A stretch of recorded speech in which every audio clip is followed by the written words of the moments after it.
Hello, আমি Riku. Python programming প্লেলিস্টের 9 নম্বর পার্টে তোমাদের স্বাগত। এই পার্টে থাকবে আইটারেটিভ স্টেটমেন্টস এর ব্যাপারে। আইটারেটিভ স্টেটমেন্টস জানার আগে আমাদেরকে জানতে হবে আইটারেটিভ স্টেটমেন্ট কেন ব্যবহার হয়। আইটারেটিভ স্টেটমেন্টকে ব্যবহার করার কারণ হচ্ছে ড্রাই প্রিন্সিপাল। তা ড্রাই মানে কি? ড্রাই মানে হচ্ছে do not repeat your self. Do not repeat yourself। এই ডু নট রিপিট yourself এর মানে হচ্ছে যখন আমরা প্রোগ্রাম লিখি বা প্রোগ্রাম করি বা কোনো সফটওয়্যার বানাই, তখন আমাদেরকে একটা জিনিস মাথায় রাখতে হবে যে আমরা নিজেদেরকে যেন রিপিট না করি। মানে আমরা একটা যখন কোড লিখছি সেই কোডটা যেন বারবার রিপিট না হয়। ধরে নাও একটা প্রোগ্রাম আছে যেখানে নাকি আমার নাম আমাকে প্রিন্ট করতে হবে বা আমাকে কাউকে দেখাতে হবে তার নামটা। এবার সেই নাম বা যে কোনো কিছুকে বারবার প্রিন্ট করতে গেলে কি করতে হবে? ভাবো 5 বার আমাকে প্রিন্ট করতে হবে। তাহলে আমাকে 5 বার প্রিন্ট স্টেটমেন্ট লিখতে হবে। তাহলে এই 5 বার প্রিন্ট স্টেটমেন্ট না লিখে আমরা যদি আইটারেটিভ স্টেটমেন্ট ইউজ করি, তাহলে আমরা আমাদের এটা ইজিলি আমরা করতে পারবো আর এটা খুব সুবিধাও হবে। আর কোডটা বেশ ভালোও লাগবে। শুধু দেখার জন্য নয়, কোডটাকে প্রপারলি সাজানোটাও হচ্ছে কিন্তু একটা ইম্পর্টেন্ট বিষয়। তাই ইফ এলস আমরা করেছিলাম, আমরা জানি আইটারেটিভ স্টেটমেন্ট ওরকমই, কিন্তু একটু বোঝার বিষয় আছে। আর ড্রাই প্রিন্সিপালকে ফলো করতে হয় আমাদেরকে, do not repeat yourself principal. এই জন্যই আমরা আইটারেটিভ স্টেটমেন্ট শিখি। তা আইটারেটিভ স্টেটমেন্টস এর হয় হচ্ছে 3টে ভাগ মেইনলি। সেটা হচ্ছে আমরা কি কি শিখবো, ফর লুপ শিখবো। এবার ফর লুপ একটা কাইন্ড অফ তোমার আইটারেটিভ স্টেটমেন্ট, যেমন ইফ এলস, সেরকমই ফর লুপ একটা আইটারেটিভ স্টেটমেন্ট। আবার ওই দিক থেকে আছে ওয়াইল লুপ। ওয়াইল লুপও আবার একটা কি আইটারেটিভ স্টেটমেন্ট, ঠিক আছে। আবার ওই আরেক দিক থেকে অন্য প্রোগ্রামিং ল্যাঙ্গুয়েজে ডু ওয়াইল লুপও আছে। ডু ওয়াইল লুপ, এই ডু ওয়াইল লুপ আর ওয়াইল লুপ এই দুটো অনেকটা সেম, কিন্তু পাইথনে শুধু ফর আর ওয়াইল লুপেই কাজ হয়, ঠিক আছে। আমরা ডু ওয়াইলকে ওয়াইল দিয়ে বাইপাস করতে পারি, কিন্তু আমাদেরকে আগে ওয়াইলটা আর ফরটা ভালো করে তার জন্য বুঝতে হবে, ঠিক আছে। তা ফর লুপ আর ওয়াইল লুপ এটা আগে মেন শিখবো। তা ফর লুপ কি কাজে লাগে? ফর লুপ ওই একই জিনিস, একটা কাজকে বারবার করতে লাগে। একটা কাজকে আমরা যদি ভাবো আমাদের আহ, ধরে নাও ইনস্টাগ্রাম আছে বা ফেসবুক আছে। ফেসবুকে আমাদের ধরে নাও 100টা পোস্ট আছে। আমাদের বন্ধুরা যারা আছে তাদের তারা 100খানা পোস্ট করেছে। এবার তাদের পোস্ট আমাদের মোবাইলে যখন লোড হয়, তখন সেটা কি ওদের বারবার করে প্রিন্ট করে বা বারবার করে রেন্ডার করে? তা কিন্তু নয়। ওরা কি করে? ওরা এই জিনিসটাকে ফর লুপ বা ওয়াইল লুপে ওরা রেন্ডার করে। ওরা একটা কোড লিখে যেটা নাকি 3 থেকে 4 লাইন বা খুব কমই লাইন। এবার সেই লাইনের মধ্যেই ওদের বারবার জিনিসটা হয়ে যায়, ঠিক আছে।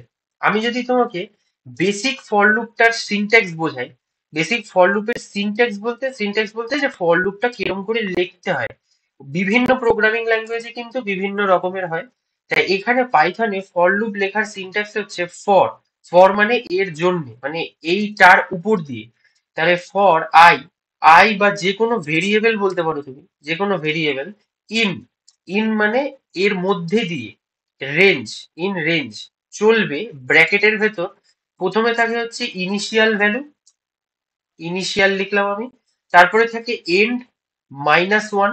তারপরে থাকে বা এন্ড লিখে দাও এখন, এন্ড। তারপরে থাকে ইনক্রিমেন্ট বা ডিক্রিমেন্ট, ঠিক আছে। তো এটার মানে একবার বুঝি। ফর ভেরিয়েবল মানে এই ভেরিয়েবলটা ইন রেঞ্জ মানে চলবে এত থেকে, মানে ইনিশিয়াল একটা ভ্যালু থেকে এন্ড আরেকটা ভ্যালু অবধি। আর এটা কত করে বাড়বে বা কত করে কমবে আমরা সেটাকে বলতে পারি। তারপরে এরকম একটা ইস টু দিয়ে এন্টার দাবিয়ে আমাদের এখানে যে কোনো ওয়ার্কিং, যে কোনো কাজ আমরা এখানে করতে পারি। তা এইটা হচ্ছে আমাদের, ভাবো ওয়ার্কিং বলতে গেলে আমি বলছি যে প্রিন্ট করা কিছু বা কোনো প্রোগ্রাম করা, ঠিক আছে। তো এটা হচ্ছে বেসিক অফ ফর লুপ, মানে ফর লুপের সিনট্যাক্স। এই সিনট্যাক্সটা যদি ভালো করে বুঝে যাও তাহলে কিন্তু ফর লুপ খুব ইজি। প্রথম প্রথম অনেক স্টুডেন্টের মনে হয় যে ফর লুপ বা লুপিং এই আইটারেটিভ স্টেটমেন্ট গুলো খুব কঠিন, কিন্তু আস্তে আস্তে করতে করতে হয়ে যায়, ঠিক আছে। ওই আবার একই কথা, একটু প্র্যাকটিস করবে, প্র্যাকটিস করলে সব হয়ে যায়, ঠিক আছে। তাহলে আবার একবার বলে দিই যে ফর এই ভেরিয়েবলটার জন্য ইন রেঞ্জ চলবে ইনিশিয়াল একটা ভ্যালু থেকে এন্ড একটা ভ্যালু অবধি। আর এটা আহ, এক ইনক্রিমেন্ট হবে না 2 ইনক্রিমেন্ট হবে সেটা আমরা বলতে পারি। আবার ওদিক থেকে ডিক্রিমেন্ট কত হবে সেটাও আমরা বলতে পারি। আর ইস টু দাঁড়িয়ে, ইস টু মানে কি, এর ভেতরে একটা কাজ করো। কি কাজ করবে? যে কোনো কাজ করতে পারো, যে কোনো যারা যেরকম প্রোগ্রাম হবে ফর লুপ সেরকমই তৈরি হবে। প্রোগ্রাম অনুযায়ী ফর লুপ ওয়াইল লুপ এগুলো কিন্তু চেঞ্জ হয়, যেমন ইফ এলস স্টেটমেন্ট চেঞ্জ হয়েছিল সেরকম। ঠিক আছে, এগুলো আবার যখন ফর লুপের ভিডিও থাকবে সেখানে আমি আবার এগুলোকে বলবো। ঠিক আছে, তারপরে ওয়াইল লুপের কিরকম সিনট্যাক্স হয়, তো ওয়াইল লুপের সিনট্যাক্সটাই আবার একটু ফর লুপের থেকে আলাদা। ওয়াইল মানে, একবার বাংলায় বলো তো কি, যে ওয়াইল মানে কি?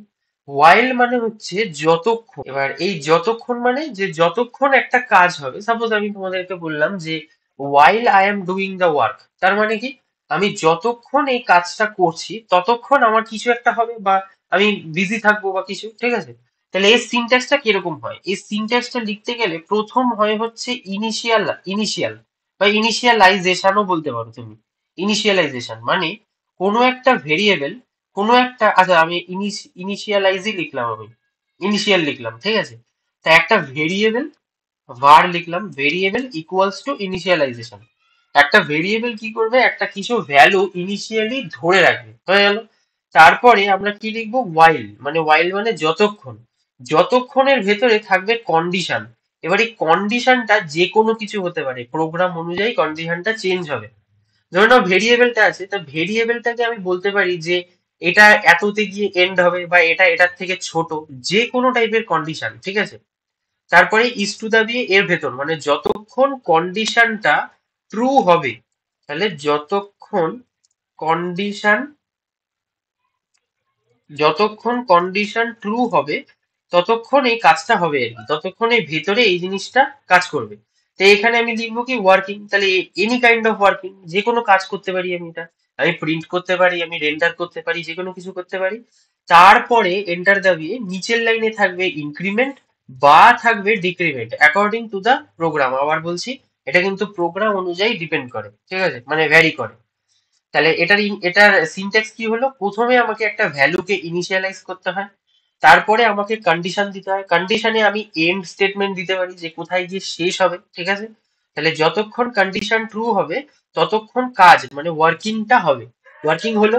তারপরে হচ্ছে ইনক্রিমেন্ট বা ডিক্রিমেন্ট আমাদের হলো। ঠিক আছে, আবার অন্য প্রোগ্রামিং ল্যাঙ্গুয়েজে যেরকম বললাম যে ডু ওয়াইল লুপ, তা ডু ওয়াইল লুপটা কিরকম, ডু ওয়াইল লুপটা বলে দিই, এর মেন যে সিনট্যাক্সটা সেটা বলে দিই। একই জিনিস, তোমাকে প্রথমে কি করতে হবে, সেম অ্যাজ ওয়াইল লুপ, ঠিক আছে, তোমাকে প্রথমে কি করতে হবে, var ইকুয়ালস টু ইনিশিয়ালাইজেশন করতে হবে। তারপরে অন্য প্রোগ্রামিং ল্যাঙ্গুয়েজে হয় ডু। ডু মানে কি, ডু মানে হচ্ছে করো। তা ডু করলাম, কি করো, যে কোনো একটা কাজ, ধরে নাও ওয়ার্কিং, যে কোনো একটা কাজ করলাম, কাজ করার পর তারপরে এখানে ইনক্রিমেন্ট হতে পারে বা ডিক্রিমেন্ট হতে পারে according to the program, change হবে ওটা। ঠিক আছে, এই লাস্টে গিয়ে এখানে ওয়াইল লেখা হয়, ওয়াইল লাস্টে গিয়ে কন্ডিশন চেক হয়। তা লাস্টে গিয়ে কন্ডিশন চেক করতে গেলে তখন আমাকে এখানে লিখতে হবে যে কন্ডিশন। ঠিক আছে, এনি কাইন্ড অফ কন্ডিশন, এটা আমি এন্ড স্টেটমেন্টও দিতে পারি বা যে কোনো কিছু দিতে পারি। তাহলে এইভাবে কাজ করবে, মানে কি, একবার বুঝিয়ে দিই। ভেরিয়েবলে একটা ইনিশিয়ালি কিছু ভ্যালু ধরবে, তাহলে ডু করতে বলবে কোনো একটা কাজ, তা প্রথমেই ও কি করবে, করে দেবে, ও কিছু চেক টেক করবে না। ঠিক আছে, তারপরে ইনক্রিমেন্ট ডিক্রিমেন্ট হবে, তারপরে লাস্টে গিয়েও যতক্ষণ কন্ডিশন ট্রু থাকে চেক করবে। তাহলে এই ওয়াইল লুপ আর ডু ওয়াইল লুপের মধ্যে ডিফারেন্স মেন হচ্ছে, ওয়াইল লুপে দেখো প্রথমে কন্ডিশন চেক হচ্ছিল, আর ডু ওয়াইল লুপে দেখো লাস্টে কন্ডিশন চেক হচ্ছে। তাহলে এই দুটোর মধ্যে মেন ডিফারেন্স হচ্ছে, এই ওয়াইল লুপকে আরেক ভাষায় বলা হয় এন্ট্রি কন্ট্রোল লুপ। ঠিক আছে, আমি উপরে লিখলাম এটা, এখানে কি বলা হয়, এন্ট্রি কন্ট্রোল লুপ। ঠিক আছে, তা এন্ট্রি কন্ট্রোল লুপ মানে এটা প্রথমে গিয়ে তোমার কন্ট্রোল স্টেটমেন্ট চেক করবে যে আদৌ এটা ট্রু আছে নাকি। যদি এটা ফলস থাকে, সাপোজ যতক্ষণ কন্ডিশন ট্রু, তা ট্রু হলো না, ফলস হয়ে গেল, তাহলে এই যে ওয়ার্কিংটা প্রথমের কাজটা হবেই না। ঠিক আছে, প্রথমেই কন্ডিশন চেক করবে তবেই ওকে ঢুকতে দেবে, নাহলে ঢোকাবে না। ঠিক আছে, আবার ডু ওয়াইল লুপে উল্টোটা হয়, ডু ওয়াইল লুপে কি হয়, এটাকে বলা হয় exit control loop. Exit control loop মানে হচ্ছে এটা লাস্টে গিয়ে চেক করে যে আমার কন্ডিশনটা কি আছে। দেখো এখানে লাস্টে গিয়ে কন্ডিশন চেক করছে, তাহলে এইটাকে আমরা বলতে পারি যে one time the loop runs, মানে একবার লুপ চলবেই চলবে। যদি কন্ডিশন ফলসও হয়, ধরে নাও আমি এখানে ইনিশিয়ালি দিলাম আমি ওয়ান, আর কন্ডিশনে দিলাম যে তোমার greater than equals to, less than equals to তোমার জিরো, তাহলে ওয়ান তো না জিরোর থেকে ছোট, না সমান সমান, তাহলে কি কন্ডিশন ট্রু হওয়ার কথা? ট্রু তো হবে না, ফলস হবে। তাহলে সেই ক্ষেত্রে ও একবার ওয়ান প্রিন্ট করবে বা যে কোনো কাজ করবে, করে দেন তারপরে ও while যখন চেক করবে সেখানে গিয়ে এক্সিট করবে। তাই জন্য এটাকে বলা হয় এক্সিট কন্ট্রোল লুপ, আর এটাকে বলা হয় এন্ট্রি কন্ট্রোল লুপ। বেশিরভাগই while লুপটাই কাজে লাগে, কিন্তু ডু while লুপও কিছু কিছু ক্ষেত্রে কাজ করানো যায়। যখন আমরা চাইছি যে একবার একটা কাজ হোক, তারপরে গিয়ে চেক হোক যে এটা হবে কি হবে না, ঠিক আছে?